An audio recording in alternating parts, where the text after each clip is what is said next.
ಇವತ್ತಿಷ್ಟು ಬೇಗ ಮನೆಗೆ ಬಂದಿದ್ಯಾ? ಇಲ್ಲಮ್ಮ, ಮತ್ತೆ ಹೋಗ್ಬೇಕು. ಇಲ್ಲೇ ಮನೆ ಹತ್ರ ಇದ್ನಲ್ಲ, ಅದಕ್ಕೆ ಬಂದೆ. ಏನಿವತ್ತು ಮನೇಲಿ ಯಾರು ಕಾಣಿಸ್ತಾ ಇಲ್ಲ? ಲಕ್ಷ್ಮಿ ಕೆಲ್ಸದ ಮೇಲೆ ಆಚೆ ಹೋಗಿದ್ದಾಳಪ್ಪ.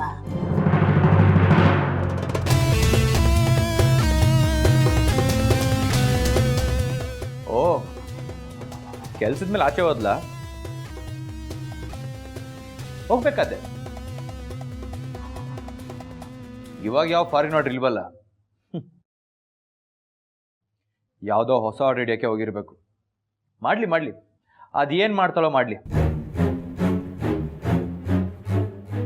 ಏನೋ ಕೆಲಸ ಇರ್ಬೇಕು ಬಿಡಪ್ಪ. ಯಾವಾಗ ನೋಡಿದ್ರು ಕೆಲಸ. ಅವಳಿಗೆ ಅವಳ ಆಫೀಸು, ಅವಳ ಕಂಪ್ನಿ ಅದು ಮಾತ್ರ ಮುಖ್ಯ. ಮನೆ ಕಡೆ ಯಾವ ಗಮನನೂ ಇಲ್ಲ. ಹೋಗ್ಲಿ ಬಿಡಪ್ಪ.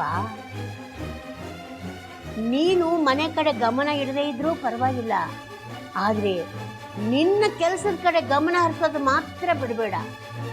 ಅಮ್ಮ, ಇನ್ನು ಮುಂದೆ ನಿನ್ಗೆ ಏನೇ ಬೇಕಾದ್ರೂ ನೀನ್ ನನ್ನೇ ಕೇಳು. ಆ ಲಕ್ಷ್ಮಿ ನಂಬ್ಕೋಬೇಡ. ಮೊನ್ನೆ ನೀನೇ ನೋಡ್ದಲ್ಲ, ತಾನು ಮಾಡಿದ ತಪ್ಪನ್ನ ಸಮರ್ಥನೆ ಮಾಡ್ಕೊಳ್ಳೋದಕ್ಕೆ ಮನೇಲಿ ನಡೀತಾರೋ ಗಲಾಟೆನೇ ಕಾರಣ ಅನ್ಬಿಟ್ಲು.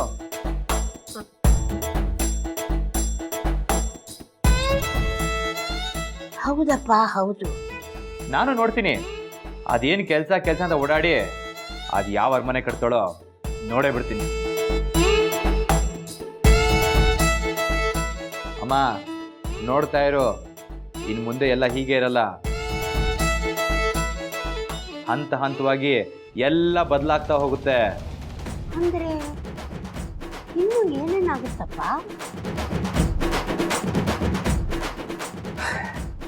ಅಮ್ಮ, ನಾನೊಂದು ದೊಡ್ಡ ಪ್ರಾಜೆಕ್ಟ್ ಮಾಡ್ತಾ ಇದ್ದೀನಿ. ಆದ್ರಿಂದ ಒಂದು ದೊಡ್ಡ ಅಮೌಂಟೇ ಬರುತ್ತೆ. ಆ ಅಮೌಂಟ್ ಬರಲಿ, ಈಗ ನಾನಿರೋ ಆಫೀಸ್ನ ಖಾಲಿ ಮಾಡಿ ಹೊಸ ಆಫೀಸಿಗೆ ಶಿಫ್ಟ್ ಆಗ್ತೀನಿ. ಅದಕ್ಕಿಂತಾನೆ ಹೊಸ ಆಫೀಸ್ಗೆ ಬಿಲ್ಡಿಂಗ್ ಹುಡುಕ್ತಾ ಇದ್ದೀನಿ. ಲಕ್ಷ್ಮಿ ಮಾಡ್ಕೊಟ್ಟಿದ್ದ ಆಫೀಸನ್ನು ಹಂಗೆ ಬೇಡ. ಹೌದೌದು, ಆಗ ಬೇಕಾಗಿತ್ತು, ಈಗ ಯಾಕೆ ಬೇಕು? ಅದು ನಿಜಪ್ಪ. ನೋಡು, ಏನೇನು ಮಾತನಾಡಬೇಕು ಅನ್ನಿಸ್ತಾ ಇದೆಯೋ ಅದನ್ನೆಲ್ಲ ಮಾತಾಡ್ಬಿಡು.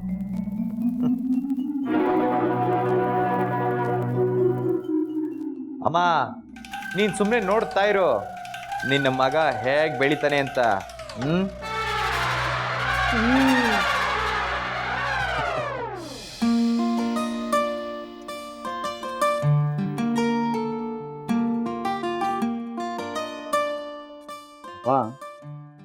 ಸುಮಾರು ದಿವಸದಿಂದ ಗಮನಿಸ್ತಾ ಇದ್ದೀನಿ, ತುಂಬ ಬುಕ್ಸ್ ಓದಕ್ಕೆ ಶುರು ಮಾಡಿದ್ದೀರಾ?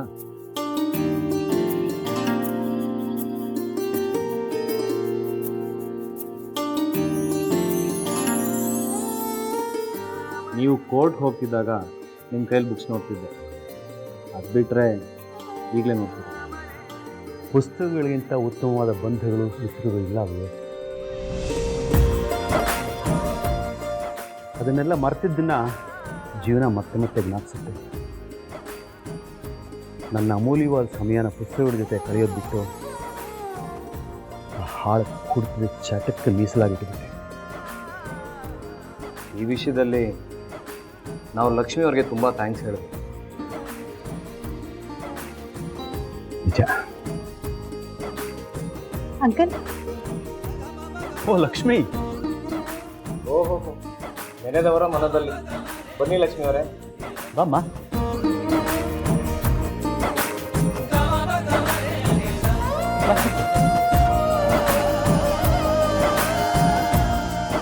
ಹೇಳಿ ಲಕ್ಷ್ಮಿ ಅವರೇ, BBMP ಆಫೀಸ್ಗೆ ಹೋಗಿದ್ರಾ? ಸೋಮಶೇಖರ್ ಸಿಕ್ಕಿದ್ರಾ? ಸಿಕ್ಕಿದ್ರು. ನಮಗೆ ಬೇಕಾಗಿದ್ದ ಡೀಟೇಲ್ಸ್ ಎಲ್ಲ ಸಿಕ್ತು. ಗುಡ್. ಅದು ಸರಿ ಲಕ್ಷ್ಮಿ, ನಿಮ್ಗೆ ಯಾಕೆ ಬೇಕು ಈ ಡೀಟೇಲ್ಸ್ ಎಲ್ಲ? ನೀನು ಹೇಳಲೇ ಇಲ್ವಲ್ಲ? ಅದನ್ನೇ ಹೇಳೋಣ ಅಂತ ಬಂದೆ.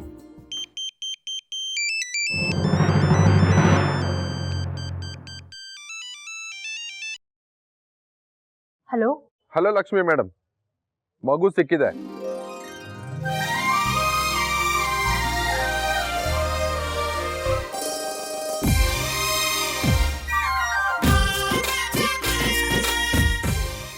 ಹೌದಾ? ಹೌದು ಮೇಡಮ್. ಮಗುಗೇನೂ ಆಗಿಲ್ಲ ತಾನೆ? ಮಗುಗೇನೂ ಆಗಿಲ್ಲ ಮೇಡಮ್. ಆದ್ರೆ ಸ್ಕೌಂಡ್ರಲ್ಸ್ ನನ್ನ ಮಕ್ಕಳು ಸ್ವಲ್ಪದ್ರಲ್ಲೇ ತಪ್ಪಿಸ್ಕೊಂಡ್ಬಿಟ್ರು. ಹೌದಾ ಸರ್, ತುಂಬ ಥ್ಯಾಂಕ್ಸ್. ಇರ್ಲಿ ಮೇಡಮ್, ಇನ್ನು ಸ್ವಲ್ಪ ಹೊತ್ತಿನಲ್ಲೇ ಮಗು ಅವ್ರ ಮನೇಲಿರುತ್ತೆ. ಸರಿ, ನಾನು ಬೇಗ ಬಂದ್ಬಿಡ್ತೀನಿ.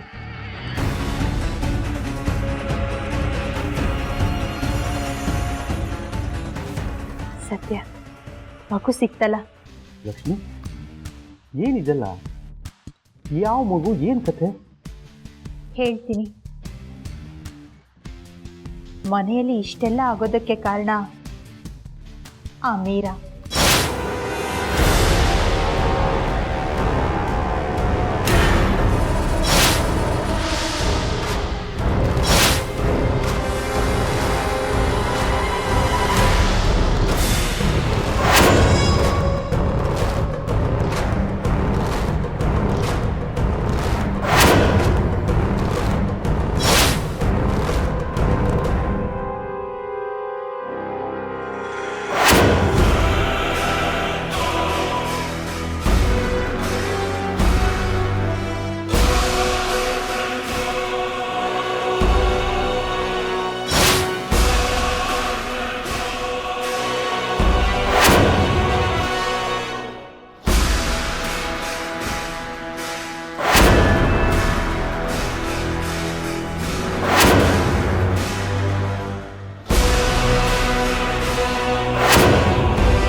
ಕನಕ್ಪುರ ರಸ್ತೆಯಲ್ಲಿರೋ ಆ ಜಾಗದಲ್ಲಿ ಯಾವ ಪ್ರಾಜೆಕ್ಟ್ ನಡೀತಾ ಇಲ್ಲ. ಆ ಮೀರಾ ಒಂದು ಸುಳ್ಳು ಪ್ರಾಜೆಕ್ಟ್ನ ಸೃಷ್ಟಿ ಮಾಡಿ ರಾಘವ್ನ ತನ್ನ ಹತ್ರ ಬರೋ ಹಾಗೆ ಮಾಡಿದಾಳೆ.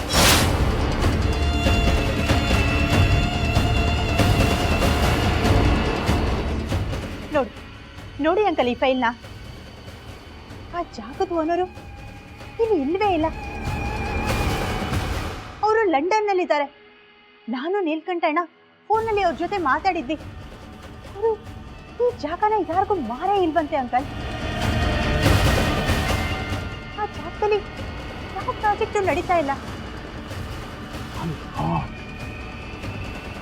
ಇದನ್ನೆಲ್ಲ ನೋಡ್ತಾ ಇದ್ರೆ ಯಾವುದನ್ನು ನಂಬಬೇಕು, ಯಾವುದನ್ನು ಬಿಡಬೇಕು ಅರ್ಥನೇ ಆಗ್ತಾ ಇಲ್ಲ. ಒಂದು ಗೊತ್ತಾಗ್ತಾ ಇಲ್ಲ. ಲಕ್ಷ್ಮಿ ಅವರೇ,